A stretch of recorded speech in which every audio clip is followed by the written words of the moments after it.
Hello, all you hardcores out there. How are you doing? It's Russ here from Porkys Corner, the biggest gob in sport. I say the things in here that nobody dare say. Right. We're just waiting for Canada Bob. I know you couldn't make it up, could you? You know, they all send their email, they all want to come on. This is what happens. Canada Bob, where are you? You're already 3 minutes late. One thing I can't stand, it's lateness. So I'll crack on without Canada Bob, shall we? Yet another piss baller. Right, earlier on we had Kent on in just a one-parter. He ran out of power on his phone, so he said.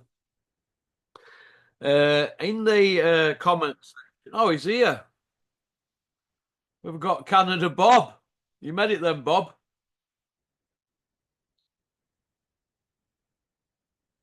Bob, are you there, Bob? Bob, unmute yourself, Bob. Well, there you go. Earlier on today, we had we had Kent on, and Kent likes to come on in different tops, don't you, Kent? So, and he had a Florentina top, and is it? He's had Juventus tops, and God knows what else. So, Bob, Ross, can you hear me? I can hear you, mate. How are you doing, Canada, Bob? All right, mate. I'm doing good, man. Your Zoom invites went to my junk folder. I'm sitting here waiting for you to phone me. So Phone you. you know what? We're connected now, brother. We're connected now. Well, have I got your phone number, Bob? Yeah, I sent it to you in the email. Oh, hang on. Let's have a look. Sorry, mate. I get that. There's that much traffic coming through. No, I'll get it off you after. You can. I'll check my emails and that. Or you can you send me it again, Bob? Yeah. Yeah, After 100%. I'll send it to you right now as we're talking. I thought you were piss balling me, Bob, and you were messing me about because I do get a lot of messers who mess me about on here, and you know it's hit and miss. Do you know what I mean? No way, I wouldn't do that to you, man. I know your time is valuable, and so is everybody's, right? Yeah. Well, I'm not special, mate, but yeah, sometimes you know when you start waiting and blah blah blah. No, I'll just uh, explain. Let me just explain what happened earlier weekend because there's some confusion, and I've had about 25 emails. Ken, as you've probably seen, Bob, Kent comes on in different football tops, right?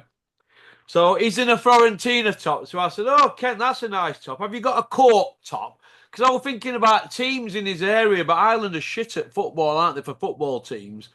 So I think I could think of with Cork or something. And he went, Cork's a different country to where I live. And I didn't know what he meant.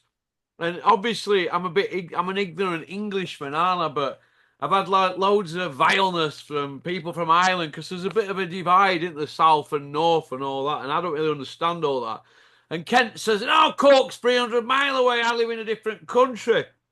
And then after that, we started talking about Liverpool game, and he was going on about Conor Bradley, and I thought he was going on about it too long. So I said, "Anyway, FUCK Conor Bradley. Let's get back to boxing." And Kent got a bit defensive, but if I'd have said FUCK Darwin Nunes, Kent says, "Oh, I'd have been all right with that." So I can understand Kent defending his fellow countryman, but I don't need 25 life death threats over it. But there you go. If I'm an ignorant Englishman and I don't understand Ireland or whatever and all that, I do apologise. So, oh, another thing I need to apologise for. James went on a date and I said, "Did you turn up in your remapped wheelchair?" I do apologise if everybody's offended by that. I've had all the people in wheelchairs leaving death threats too. So anyway, Bob, how are you and how long you been a boxing fan? I'm doing good, and I've been a boxing fan since around the time that the then Cassius Clay beat Henry Cooper. So that's going back quite a ways. I used to sit with my dad when I was a nipper, watching Cooper and Bugner and Jack Bodell. So mid 60s. Mid 60s. How old are you, Canada, I'm Bob? I'm I'm in my 65th year, mate. I'm a senior citizen. Yeah, I'm do a you know, retired guy. yeah, are you into skiing and that, Bob? Yeah, I can ski downhill and cross country, but I wouldn't be skiing today. It's like minus 30 here. Take the Mine skin right off you. is it, yeah? Oh yeah, seriously, yeah, minus 30 overnight, minus 34 when I got up this morning.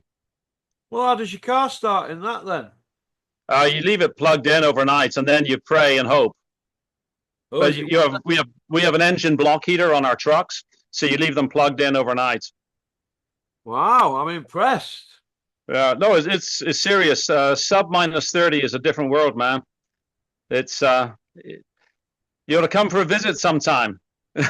Yeah, I don't know if I'll be allowed in Canada, Bob. I've got a criminal record.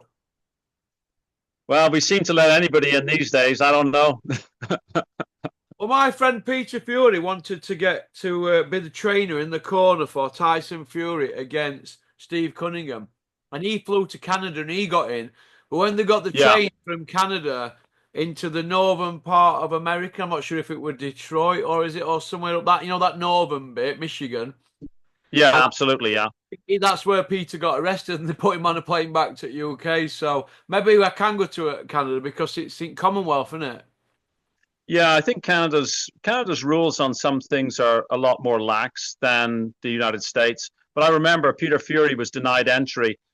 Yeah, Doesn't he have a drug trafficking conviction or something? I can't remember, but yeah. yeah, Just a bit. yeah. I think there's the Americans they look pretty down on that kind of thing. But I don't know. Anyways, you know Yeah, the he's got. offer's always there, brother. The offer's Yeah, always there. yeah. Well, you never know. I might surprise you one day. What do you eat over there? What's your national cuisine? Well, to be honest, the food's very much like you'd get in the UK. I was But born in the UK, so I'm not eating seals and stuff like that. I eat the same as pretty much anybody else would eat in the UK. But the one of the national dishes is actually called poutine, and it's French fries with cheese curds and gravy. Um, it's actually quite nice. It's a heart attack waiting to happen, though. well, I'll tell you what, Bob. I might take you up on that offer one day and come and visit you in Canada. That would be awesome, man. We got lots of space. If you come in winter, you'll have to bring a bigger jacket than what you're wearing on your thumbnail, though. Yeah, yeah, I can see. Yeah, that's me. That's me. Rocky Four impression. Right, let's get down to boxing then. Bob, did you see the Derek Chisora fight at the weekend? Yeah, I did. I kind of got quite excited about it, but I don't think that Wallin really came to fight. It seemed to me that Wallin was, uh, I don't know if he carried Derek or not, but I think he was frightened of getting hit. But good on Chisora, good one for the old guys. But I hope that's Chisora's last fight. Yeah, I do. I do. Because you know what? I've got statistics here and I've been not bragging them up, I've been mentioning them for years, right? When Chisora fought Caballel 8 years ago, he couldn't pull the trigger, right? Yeah, And since then, he's been on the downward spiral, but he can punch. And every now and then he gets himself out of trouble, like he did in the Takam fight. But yeah, he got beat by Parker twice, didn't he, right? And he's 4-4 in his last eight. So how on earth he's even in the mix to be in for a world title is beyond me. But not so long ago, after Caballel fight, people like Bricktop and Eddie Hills and people like that, they were saying he was finished. Tyson Fury said it, but Tyson even went and fought him again after that. And it's just a yeah. case of they say one thing and they do another, and he needs saving from himself, I think, Bob. Yeah, that trilogy fight with Fury was a fight that nobody wanted whatsoever. I thought that was going to be his payday cash out, but then, he carries on. And honestly, like as much as I was excited for an old guy sort of giving it one last hurrah, honestly, I don't really want to see him fight anymore. He already sounds as though he's got speech problems. And look, we've seen enough fighters over the years deteriorate and end up on the end up in a bad way. Like, take your money, enjoy the rest of your life. I don't see the point in carrying on fighting. Well, he's not short of a few quid, and what a lot of people don't understand is Derek Chisora is actually from money. So I admire him for the path that he chose. Yeah, But he's not short of a few quid. But I just think that we need to focus now on this next batch of fighters because I've done a bit of a study today, and TalkSport in the last 12 months are having the same 22 to 28 people on the channel all the time as regards boxers and people like that. There's more than 22 to 28 license holders in the UK. So, and Yeah. it's the same with the YouTubers, they're giving the same people the access. And in my opinion, I'm not saying it's everybody else's, now that there's this Saudi money hanging around, it's like birds round a honey pot. And the YouTubers and the media are to blame because they're giving the same people the same access. They're not going to give some up and coming guys access because it's going to waste their time. They want the views. And that's part of the problem. Yeah, like it seems to me, Russ, that we're in an era now where there's all these fighters who are 36 and older who are still almost like being retreads, right? We've got Joe Joyce who's 39, we've got Dillian White who's 36, Joshua's 35. Honestly, that used to be well into retirement age for heavyweights. Yeah. And I'm not thinking as fans we're getting value for money. I want to see some young guys up and coming. I want to see guys in, 24, 25, 26 years of age. Honestly, there's guys now who are, well, you got in their early 40s still being trundled out. And as a fan, I don't think that's really good value for money, to be perfectly honest with you. What do you think? Yeah, well, Joe Joyce is 40 this year. Dave Allen, he's classed as young. He's 33, and I think he's next month. Dave Allen, he's not won a belt. He's been knocked about. The telephone numbers they're throwing around for him and Johnny Fisher is good for David, but he's not won a belt yet, and he's been knocked about. Now, my argument with all this is fighters need saving from themselves. They get a sniff of money, and all of a sudden they want to fall out with lifelong friends, stab people in the back, and do anything to get their hands on money. But the problem we've got is promoters don't care for fighters. They don't care for them. I've worked for one. They don't care for fighters. They care for pound notes. They're not in the ring. So what we're going to have soon is we're going to have a body on slab. Yeah, People are sanctioning fights. They're giving them they give them a form to sign an hour before they get in the ring. They do an interview, stronger, faster, quicker than a speeding bullet. Best camp I've ever had. They get in the ring and they end up on slab. Now that John Cooney, the Irish kid, just dropped dead, hasn't he? 28 yeah, years. 28 years old. Right, who's going to pay for his funeral? Who's going to look after his family? Are any promoters? We all remember the guy who died on Eddie Hearn's show, don't we, in New York or somewhere in America?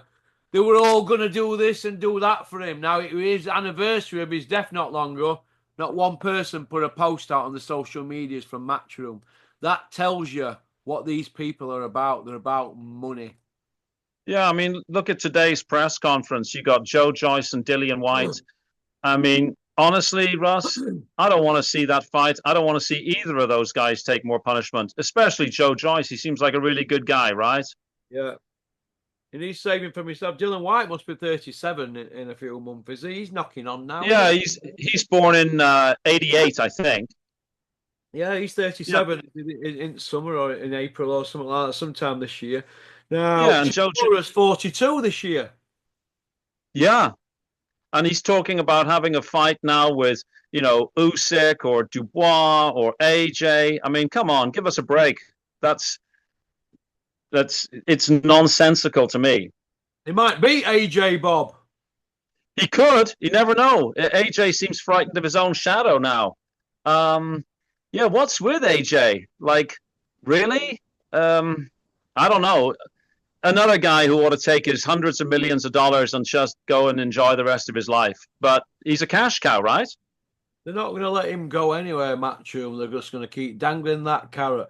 But I think the problem we've got now is, and the ball's on these two, right? I heard a couple of whispers today. The money these people think they're entitled to is absolutely shocking. We know the upbringing, what AJ's had, and Tyson Fury. They come from where they come from. But they've made millions and millions and millions out of the sport, and they've been big in this fight up ever since they sparred. It was on Steve Bunce's Boxing Hour 14 years ago. The Bunce's Boxing Hour. It was a podcast through BBC. And Tyson Fury was interviewed, and he said, "Hey, you need to watch out for this kid, Anthony Joshua." A year later, he won gold medal. Well, let me tell you Yeah. this. Where do they get the balls on them two, right, to leave us, have us on the hook 14 year, them and the promoters? They've just about swerved everybody they can. Now, Joshua's never fought Wilder. His best win is Vladimir Klitschko, pushing 42-year-old. Fury's best wins, Vladimir pushing 40, and he's got a couple of wins over Wilder. And one over Steve Cunningham, a washed-up cruiser. That's it. They've swerved Yeah. everybody, right? Fury didn't fight David Price or Ortiz. Joshua's been navigated through choppy waters. He won't even take the Debar rematch. What sort of a man refuses a rematch for heavyweight title? They're frightened. They just want money. Now, they've led us a merry Yeah. dance for 14 years, and it's about time that people said, you know what? We've had enough of these. Let's move on to the next batch. But the media Well, won't let them. The media won't let them because the promoters are scared to death, these YouTubers, Bob. no, absolutely. And I mean, what kind of legacy has Fury got? I get quite irritated about Fury, all that bullshit about, he's the greatest. He couldn't hold the jockstrap of some of the fighters in the past. He's had like 5 retirements. He's fought 4 champions, 2 of which were Wilder, the same guy. Cunningham was a cruiserweight champion, and older Vlad. And he's had multiple issues with substances. Come on, give me a break. I got no time for Fury at all. And to be perfectly honest, AJ has been, well, I think you just said well navigated. Yeah. Let's get on with some younger fighters. Let's see who's out there, who's exciting, who's hungry. Watching guys who've got hundreds of millions of dollars in the bank gaslighting us, that's not good for the sport, surely. I agree with that, Bob, and I want to ask your opinion on this, Bob. Do you feel now that Fabio Wardley is now in the Martin Bacoli bracket at the moment? He's in the who needs him club. Yeah, well, nobody seems keen to fight him. No. In a way, his last victory and the way he did it, I Yeah. think, has probably turned off a lot of fighters. He might have been better, sort of, going 6 or 7 rounds, but the first round devastating knockout, I think that spooked a lot of people.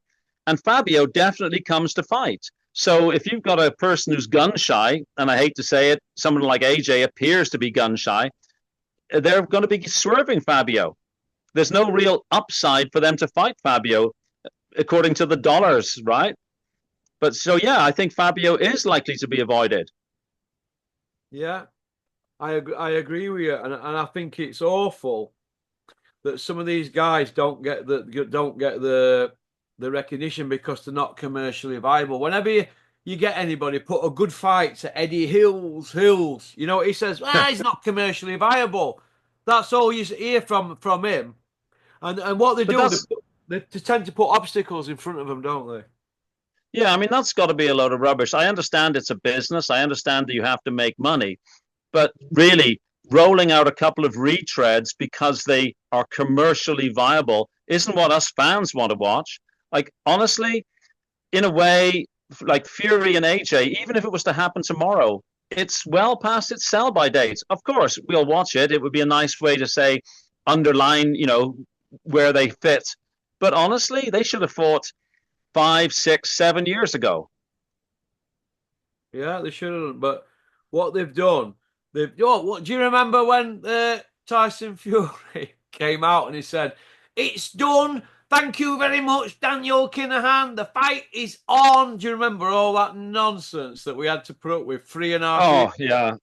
I mean, that guy couldn't tell the truth if his life depended upon it. He's gaslighted fans and bullshitted his way through his entire career. Honestly, I no matter what he says now, I think you got to take with a massive grain of salt. Like, look how he avoided Usyk for the best part of 2 years. Mm. Yeah. Do you remember when he was saying he was going to knock Usyk out and he wouldn't need the judges? Oh, yeah, yeah, yeah. In fact, didn't he say at one time there was no point fighting Usyk because it was obvious he was going to win? Yeah. Like, come on. I mean, Usyk rinsed him in both fights, in my opinion. And in And fact, in the first fight, it was a stop. It should have been a stoppage. yeah, and the other fella, Bob, Joshua. Well, yeah. I mean, I think Usyk could have finished AJ and maybe maybe went easy at the end. I mean, I don't know. AJ was well. He was outmatched. He was outgunned, outmatched, outfought, outboxed, outskilled. Everything. Usyk, none of them can hold a candle to Usyk. Do you think, Bob, that Usyk's been a thorn in the establishment side now for quite a while? Oh yeah. He's the last guy that Warren and Hearn wanted to appear on the scene. I mean, first of all, he's not from the Anglosphere, so he's disrupted all their plans, and it's quite clear that pretty much everybody wanted Usyk to lose against Fury and AJ, except for fans. I mean, fans like me, I just want to see the best person win, and quite frankly, Usyk is head and shoulders above those guys. Yeah, yeah. Uh, I want to see more PR given to people like David Adelaide and Moses Atome. Do you know this Yeah, next one? yeah. I mean, the question is, who's Moses going to fight next? Um, and are they going to be really chasing Tyson's record, or are they going to bring him on a little bit more carefully? Have you heard who's in the running to face Moses? Well, what we do, we get these interviews from Queensbury and blah de blah, and they're throwing each one of the employees there, whether it's that Dev sandwich Yeah, or any of them lot, they're just throwing different names out for the sake of it. Charlie Martin's name's been mentioned, Jared Anderson's been mentioned.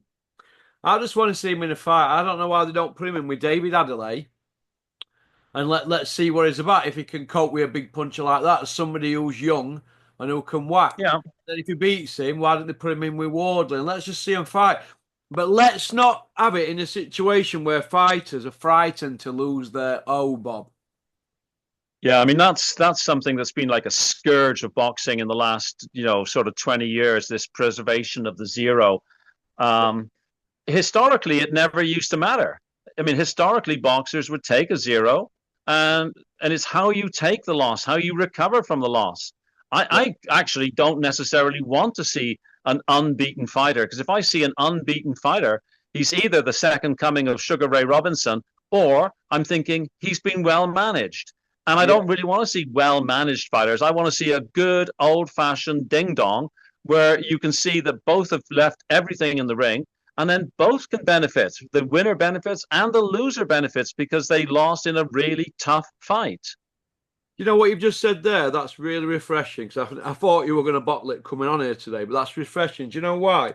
Because I always think back to Mickey Ward and Gatti. They weren't undefeated kids, but they got at it 3 times. And you know what? Whenever I've had a beer or I've been out with my mates, we put fights on. We always put that on that first one.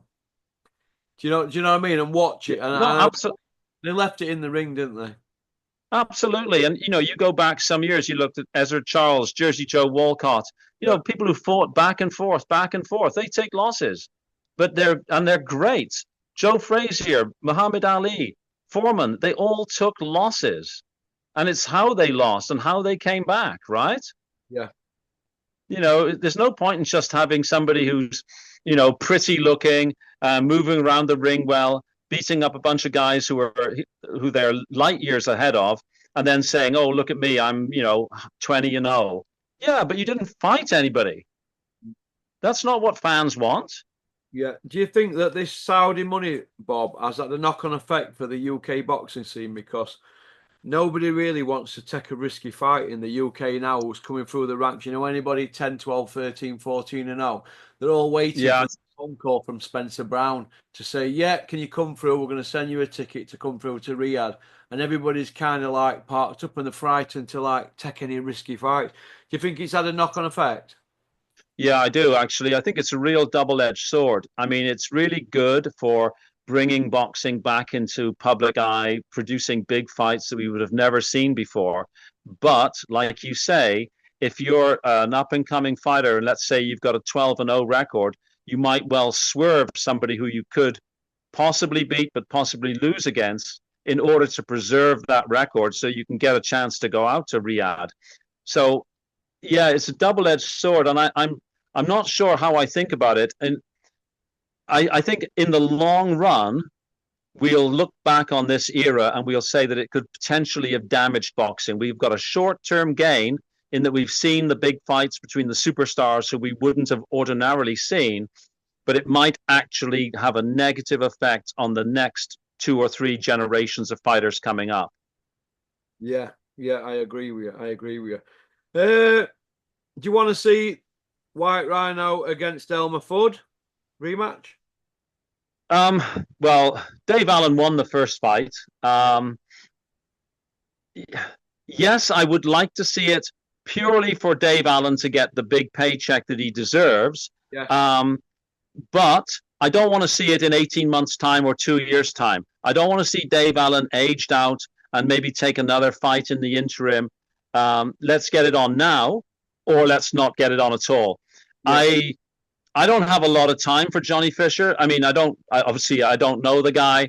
He seems like a nice kid. His dad's really annoying, but I don't think that Johnny Fisher is all he's cracked up to be. He should have, on paper, walked through Dave Allen. But in my view, Dave Allen clearly won that fight. It was an easy fight to score, and with a 10-8, how you could give that fight to Johnny Fisher, I don't know. All I can say is that one of the judges must have had a guide dog who couldn't communicate to him. Yeah, I agree. Do you think Liam Cameron will get his flowers against Ben Whittaker, or do you think they'll go a different direction now that he's with Shane McGuigan, Ben Whittaker? I have a funny feeling that Ben Whittaker will do everything possible to avoid getting back into the ring with Liam, or quite frankly, any other real fighter who's going to give Ben a hard time. Yeah. I've never been impressed with Ben Whittaker. I know they call him Ben Quitaker now, which actually I think is kind of an apt nickname. Yeah. Okay. Cameron, Liam definitely deserves that money than that fight, though. Yeah, he does. Yeah, and it looks like that's that. I hope that ain't going to be on Liam Cameron's tombstone. Eli's Liam Cameron didn't get the Ben Whittaker rematch, because I'd be devastated. Yeah, well, Ben Whittaker is one of these guys that has been groomed, has been, a cash cow. He's been well marketed.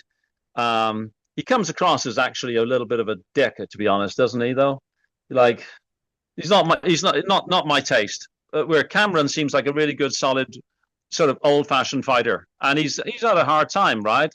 He took that ban for coke and everything, so I'd like to see him get his flowers. I'd like to see him get a decent paycheck and set himself up nicely. I would. I want to go back to Chisora because it's annoyed me all day, and I've had a lot of traffic regarding it, regarding emails and all the rest of the vile stuff that we have to sort through. Bricktop's big in Derek Chisora up as an Indian summer. He went 12 rounds with Vitally, which was 13 years ago. He took Kabayel 12, that were 8 years ago. He lost them fights.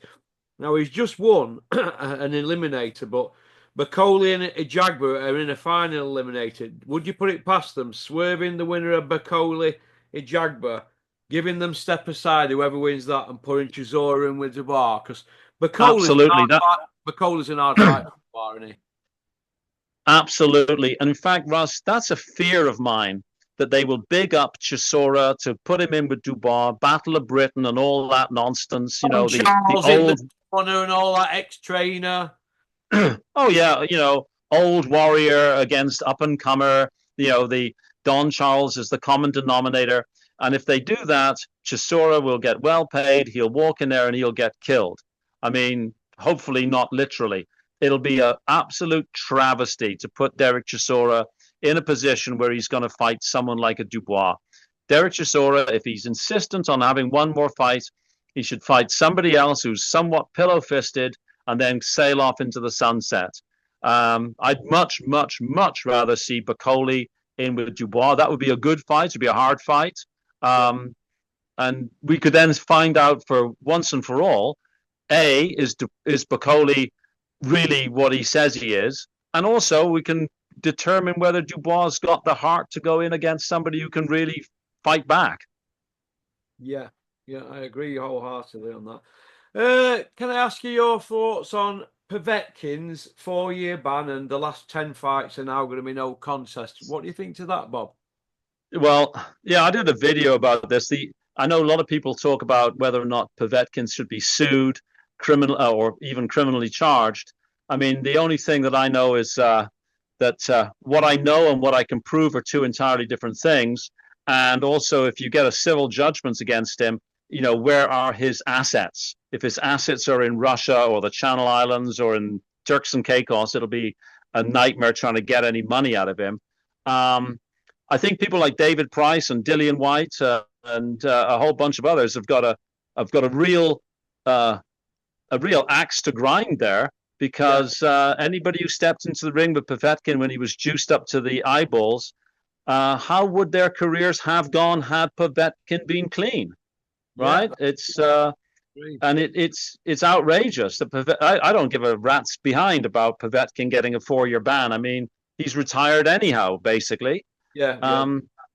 But what do you do about the fighters? Like, what do you do about a fighter who was on a trend line to get a world shot, and he gets in the ring with somebody who's juiced? They lost, and then their career kind of just fades away. How can you compensate? Yui lost to him, didn't he? Yui. Yeah, yeah. How can you compensate somebody for that? You can't turn the clock back. And I'd like to see Povetkin sued for all the assets he's got. But I'm also experienced enough to know that that's easy to say, but really, really, really hard to do. So I just think it's outrageous that he was able to get away with it for so long. And yeah, there's an argument for testing everybody all the time, right? Yeah, I agree, Bob. I'm going to throw these 10 questions at you, and I want you to give me an answer, yes or no, or maybe. These are Okay, opponents. short. You want short answers, not me waffling on. Okay, I got it. One's like Kent. Right, here we go. Fury versus Wilder 4. Do you want to see it, yes, no, or maybe? Not interested. Fury and Garno. No. Well, I've heard today that there's still a contract for that fight, so watch this space. Yeah, I know. Not interested, Russ. Okay, Fury Wardley. Yes, I'd be interested in that just to see Fury get a hiding. I would. Fury White 2. No, out of the question. Fury Chisora 4. Now you're winding me up. No, and Oliver's, no. Spencer Oliver's talking about that on social media. He's insane. Yeah. Fury Parker. Maybe. Maybe. I've got that as a maybe. Fury Itoma. Oh, yes. Again, to see Fury get a hiding. Yeah. Fury Dubois. Oh, yes. Very much so. Bob, you're ruthless. Fury Usyk 3. No. Fury's been beat and beat comprehensively twice. He doesn't deserve another go against Usyk. Yeah. Fury Joshua. Only so that we could draw a line under it to stop the speculation by the fanboys on each side. Yeah, I agree, because it's gone on that long and they're demanding that much money now. I mean, we know where these people grew up and where they're from. Where do they get the balls from to start demanding purses like 75 million for one fight, and they'll decide if they want a rematch? Where's the balls on them to want to split 150? No, it's just not worth it. They're not worth it, and the fight isn't worth it. Yeah. I want to finish off on this one here. Anthony Yard has re-signed with Bricktop. They brought him back in out of the cold. Do you think they're getting ready to put Yard in with the winner of Bivol Better Beef, Bob? Yeah, probably. I mean, Yard has screwed his career so much. Probably, but he's got to get through Lyndon Arthur, and I'm not even sure he can beat Lyndon Arthur the next time round. Yeah, it's not a given, is it? No. Okay. Oh, can we just finish off on this one? Everybody's saying Adrian Mole, aka Ben Shalom, his goose has cooked at Sky. But what did you think about Paul Dempsey's commentary on the Chisora fight, referring to him as George Foreman and Ernie Shavers? It was absolutely annoying. I was going to cuss on your channel then, but I've decided not. um, how anybody can use the like. I like Derek Chisora, but there's no way on this earth or any other that his name should be mentioned in the same sentence as George Foreman or Ernie Shavers. End of. End of. I agree. Thanks for coming on, Bob. You know what? I was going to slate your whole video. I started with art and I thought, Bob's late. It's another messer. But you've turned it around. And you know what? A very balanced interview. And I'd love to have you on again, Bob. How's that? Yeah, I'd be happy to be on anytime you like, Ross. It's a real pleasure to be on. I very much enjoy your channel, and hopefully you can take a look at mine. I've got a very, very small channel. It's just a hobby for an old retired guy, What's but it called? I'm a boxing fan, and yeah, What's your channel called, Bob? Canada's boxing channel. Canada's boxing channel, right? Canada's boxing channel, right? I'm going to subscribe now. Channel on that. And Awesome. send me your number to me email, Bob. Yeah. I have done already, and I'll resend the channel link so you can find it easily. Thank you very much, Bob. It's been a pleasure. All the best. Thanks, Ross. Appreciate it. Bye. Bye bye.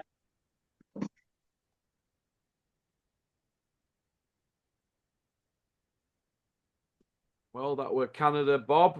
He's got a channel called Canada's Boxing channel.